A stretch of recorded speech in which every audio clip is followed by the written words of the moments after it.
Another episode of Wildcard Customs Paint Pimp. Wildeyed Northern Boy. After I did finish this clock, I don't really care for it as much because when I stop and look at the time, I have to focus because you have to look really close. I like this one a lot better because it's just easy to see. Not that it matters what time it is. These are basically the tools you're going to need if you want to do diamond plate. You know, basic cutters, diamond plate. You don't have to have all this stuff, but it helps. Tag board, vacuum. The most important thing is gloves, an earplug, and eye protection. Because the first time you don't wear hand protection or eye protection, something bad happens. This is the hood. It's kind of like the clock. It was an idea. Am I 100% happy with it? No, because anything that you make, I always see flaws in things that I make. But it's a learning curve. And if you don't ever try anything, you don't never learn. Could have I done this better? Sure. Did I do the best job I could? Yeah. It's just when you do something, you can always see how you can do it better. Sometimes there's always going to be minor mistakes in anything. There's always going to be. Actually, I decided to leave that gap. I'll show you why. This is my idea. It's really that gap right there. It's not where that hood curves. It's not long enough to put more neon in it or longer neon.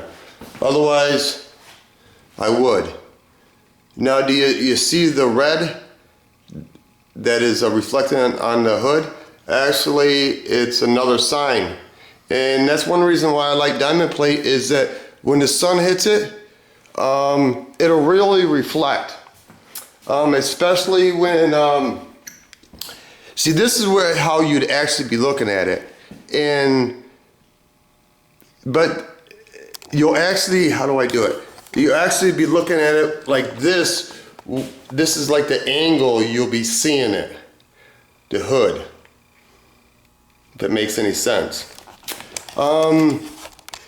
You always got to take your time on anything. And don't get discouraged when you start pre-fitting, because once you cut it, you're going to have to go back a lot. And you know, when I cut my stuff, I take my earplugs out and my eye protection off and my gloves, and I go fit it, and everything's taped down, and then you have to start finagling the edge. Then you got to bring it back over here, and you got to blow all the little pieces of scrap aluminum off from the last time you ground it. You got to put the eye protection on and stuff. And like I said, the first time you don't, it'll bite you, and it's not worth it. It's just best to take your time. I was gonna put circle holes there. I'm not sure. I'll have to talk to Don about that. I don't have any more neon. I hope that he'd be happy with it because there's enough airflow through there. If not, then I guess I'll put some holes there. Remember the original idea was to put holes there? This is what I mean how I do it. I start with an idea. Remember my original idea was a piece of flat aluminum all the way across? And I still like that idea, but I couldn't make it work. And when you get discouraged or frustrated, it happens to everybody. Just take your time. Things are not perfect, you know. They're not perfect. Nothing's perfect in life. People are not perfect. This is not right. It's not wrong. It just is. It's the best I could do on this day. Tomorrow, if I had to build the same hood, would it be better? Well, of course, because I've learned things along the way. It's not that I didn't try on this hood. I did the best I could. I need some information. I want to thank you guys out there for explaining the thickness of these pads. That helped. Now, I don't know what this is. It's got Velcro, And it's not sandpaper, but it's like a little pad. Now this is what confuses me. See, I lined the holes up. And I'm assuming there are holes in the pad. I know it looks like a dust collector, but this is a water bug. It has a water thing hooked up to it. And then I would assume that you put these over the hole to allow water to come out.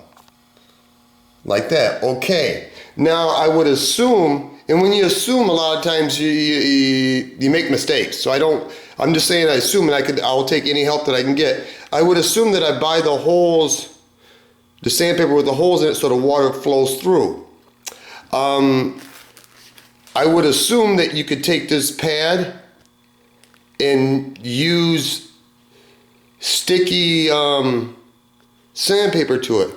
But then again, this doesn't stick to that. So maybe this is just something else. I don't know, any help that you guys could give me, I appreciate it. And this is my idea about the milk jug. I'm not paranoid on this. I like to be precautions. Just say that's a bucket, and you fill the bucket up with water when you wet sand. And my idea was to put the milk jug in there, and there'd be water in here and water in there. And these holes, because they're farther up, that if any dirt or anything, when you rinse your sanding pad or whatever, the dirt would fall, I'm hoping. We'll find out. But like this, just like the hood. See how I made the hole? Okay, I made it, I don't know, a couple inches from the bottom. Now, if I had to do it again, and I will, because I can get another milk jug, because I drink a lot of deep milk, a lot of chocolate milk. What I would do is I wouldn't cut the hole, I'd make a flap. Just another precautionary, so when the water flows in, it's always, I've sanded stuff, and when you get a little piece of dirt in it, if you're not patient and careful, you'll grind that dirt back into your work. And like I said, if you're not paying attention, you'll make a lot of extra work. That's why it is a good idea to use them 3M squeegees.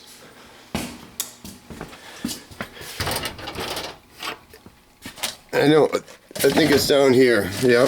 The 3M squeegee, and I'm sure I will use these blocks, the black and gray, and see, because I get carried away, I actually went down and through, and I wrote on that so I won't forget later, wet sand only. That means don't use these blocks for anything else. Is it silly to remind yourself? No, just like I did on this.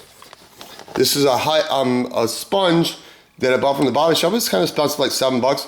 But I wrote that on there so I don't forget, because like a lot of times when you'll take a car apart or stuff like that, you think that you can remember where the parts go. So what I always do is put it in a Ziploc baggie and put masking tape on it and write down exactly where the part went. Okay, I think that's the end of tool time. I have noticed my last few videos get a lot of thumbs down. Okay, that's a lot of people. That can't be the same person doing it.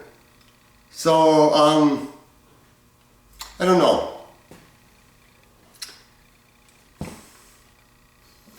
I was talking to my neighbor today and was just talking about a bunch of stuff, and we'd go back and forth talking about stuff or whatever, and a few things come to my mind that he had said and I had said, and you know how old men bullshit.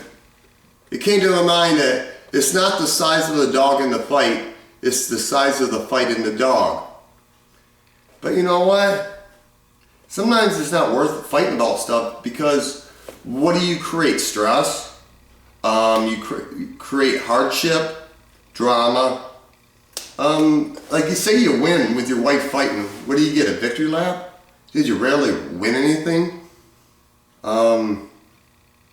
That's what I was thinking about today. And I was thinking another thing today. Better to be the low man in heaven than the high man in hell.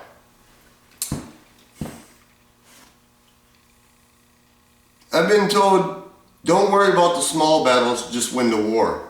And that goes back to, what do you win? Look at the world now. Everybody's fighting against everybody, and I wish it was 1974. I think it was more of a peaceful world. Everybody helped each other. Everybody horse traded, did things like that. But you can wish all you want, and all you can do is try to do the best you can and make a difference. Sometimes you do, sometimes you don't. You know, as long as you're not standing neutral, you're doing something. It's kind of like this. I was listening to Guns N' Roses today, and I was listening to a song called Civil War. And Guns N' Roses says, what's so civil about war anyway? Basically, who wins? It's a lot of destruction, a lot of everything. Anyway, that's been on my mind today. It's getting pretty, the sun's going down. I'm getting anxious to work on the wet sand. I am going to take advice. There was a gentleman that left a comment about, I think it's Yukon, or I'm sorry, I ain't going to say the name because maybe I pronounced it wrong. Boston Brian's been sending me information about sandpaper and stuff like that, and I appreciate your time. I appreciate anybody's time because, you know, nobody has to do anything for me. And if somebody does something for you in life, make sure you tell them you appreciate it, because they could just let you sit back and make mistakes. But there's still good people out there. I need information because I am going to, what I was rambling on about is that I'm going to take a test panel and I'm going to practice on that. I don't like test panels because I feel that it's just extra work. But then again, it's all about being patient and taking your time. If you make a mistake, and this is a no-brainer, if you make a mistake on a test panel, it's not your vehicle. You know, I need to slow down a lot. I need to not get caught up in the sky is falling, the sky is falling. Like, you know, Chicken Little when you're just a little kid. The older I get, the more I think about my younger days. Why? I don't know. Just who you are, what you want to be, and where you're going. It's just a long journey.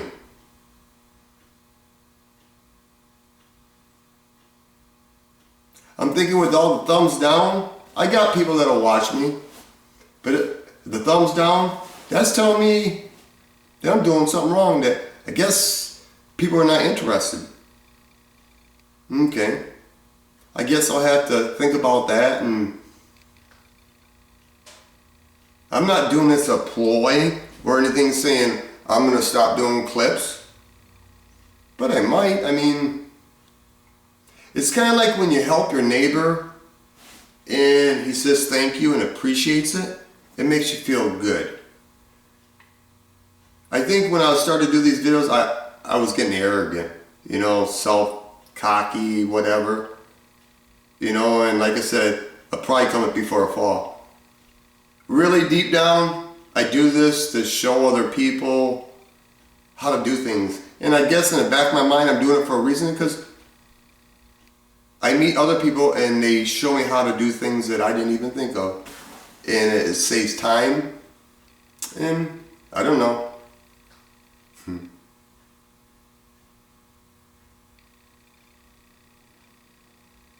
Pretty quiet, isn't it?